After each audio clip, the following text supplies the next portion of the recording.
नमस्कार, विठ्ठल बोलेमध्ये स्वागत। आज तुमच्या माझ्या जीवनातील जिव्हाळ्याच्या प्रश्नाविषयी बोलूया। ते म्हणजे रस्ते, महामार्ग व त्यावरील आपला जिकिरीचा प्रवास। कोल्हापूर, कराड, सातारा, पुणे या महामार्गावरून प्रवास करणे म्हणजे वाहनधारक आणि वाहनांचे आरोग्य बिघडवणे असाच प्रकार गेले कित्येक दिवस, महिने सुरू आहे। या महामार्गाची पूर्ण वाट लागली असताना त्या विरोधात कोणी ब्र काढत नव्हते किंवा त्याच्या सुधारणेबाबत सत्ताधाऱ्यांनाही लक्ष द्यायला वेळ नव्हता।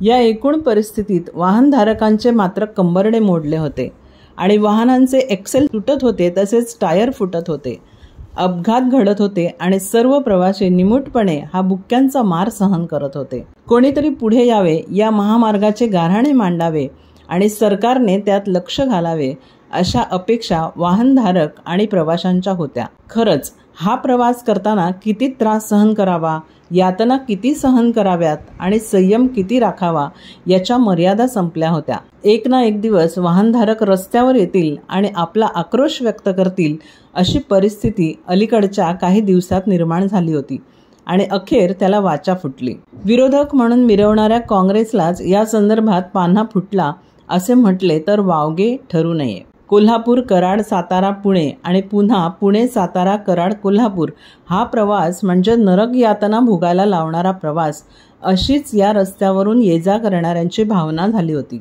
कधी एकदा या यातना संपतात यासाठी प्रत्येक जण प्रार्थना करत होता, पण सर्वसामान्यांची ताकद आणि प्रार्थना सत्ताधाऱ्यांपर्यंत पोहोचणार होती का असा प्रश्न सतावत होता। यासाठी संघटनात्मक बळ असणाऱ्या एखाद्या शक्तीने पुढे येण्याची गरज निर्माण झाली होती आणि त्या दृष्टीने अर्थातच बाळासाहेबांची म्हणा किंवा उद्धव बाळासाहेब ठाकरेंची म्हणा, या शिवसेनेने पुढाकार घ्यावा अशी एक वाहनधारकांची अपेक्षा होती। शिवसेना स्टाईल एकदा महामार्गावर दाखवावी आणि वाहनधारकांचा सुखकर प्रवास होईल यासाठी पुढाकार घ्यावा अशाही अपेक्षा होत्या। त्या व्यक्त कोणासमोर करायच्या आणि कशा करायच्या ही देखील समस्या होती।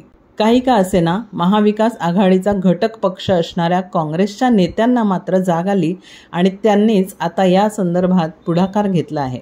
माजी मुख्यमंत्री पृथ्वीराज चव्हाण, माजी गृहराज्यमंत्री सतेज पाटील, सांगलीचे आमदार विश्वजित कदम, पुरंदरचे आमदार संजय जगताप, जतचे आमदार विक्रम सावंत यासह आमदार ऋतुराज पाटील, जयश्री जाधव आंदोलनाचे नेतृत्व करणार आहेत। हे आमदार एकवटले असून त्यांनी महामार्ग दुरुस्ती आणि तोपर्यंत टोल मुक्ती असा नारा दिला आहे। त्यासाठी काँग्रेस जनांनी शनिवारी 3 ऑगस्टला आंदोलनाचा शंख फुंकला आहे। या दिवशी कोल्हापूर ते पुण्यापर्यंतच्या सर्व टोल नाक्यांवर आंदोलन केले जाणार आहे। वाहनधारकांना टोल भरू दिला जाणार नाही आणि महामार्ग प्रशासनाच्या टोल कर्मचाऱ्यांना टोल घेऊ दिला जाणार नाही असे अभिनव आंदोलन आहे। खरं तर टोल मुक्ती ही यापूर्वीच व्हायला हवी होती, कारण महामार्गांची दुरुस्ती सुरू असताना जर रस्ते नीट नसतील तर टोल द्यायचा कसा असाही प्रश्न होता। केंद्रीय महामार्ग मंत्री नितीन गडकरी नेहमीच पॉझिटिव्ह असतात, त्यांना प्रत्येक बाबतीत सकारात्मकता दिसते,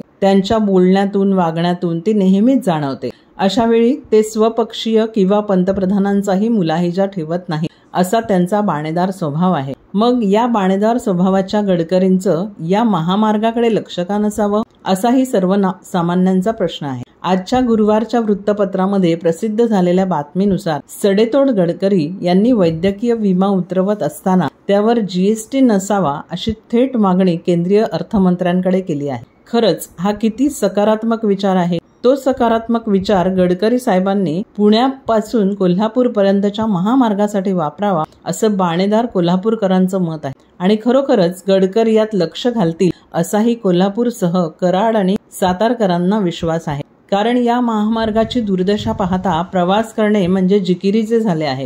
नको तो प्रवास अशीच एकूण जनसामान्यांची भावना झाली आहे। पण महत्वाच्या कामांसाठी प्रवास हा नित्याचा असतो, त्यामुळे अनेक जण जीव मुठीत धरून हा प्रवास करत आहेत। काय असतील त्यांच्या व्यथा, काय असतील त्यांच्या समस्या याबाबत आता गडकरींनीच विचार करायला हवा।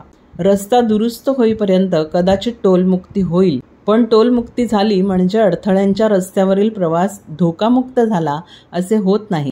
म्हणून महामार्गांची दुरुस्ती ही तातडीने करणे आवश्यक आहे। 6 पदरीकरणाचे काम सुरू असताना ज्या ठिकाणी डायव्हर्शन आहेत त्या ठिकाणी कमालीचा धोका पत्करूनच वाहनधारकांना प्रवास करावा लागतो आहे। ही सुद्धा बाब निदर्शनास येणे आवश्यक आहे. जेथे काम सुरू आहे तिथे डायव्हर्शन हे असणारच, पण ते पक्का रस्ता अशा अवस्थेतच असावे आणि मगच टोल आकारावा अशीच वाहनधारकांची अपेक्षा आहे. खरं तर काँग्रेसने हे आंदोलन पुकारलेले आहे ही अत्यंत चांगलीच बाब आहे. पण या आंदोलनात अर्थातच उद्धव बाळासाहेब ठाकरेंची शिवसेना आणि शरद पवारांची राष्ट्रवादी सहभागी असती तर त्याला अधिक जोर आला असता आणि या आंदोलनामुळे वाहनधारकांचा त्रास कमी झाला असता अशीही भावना व्यक्त होत आहे. धन्यवाद. असेच नवनवीन विषय ऐकण्यासाठी लाईक, सबस्क्राईब आणि बेल आयकॉनवरती क्लिक करा.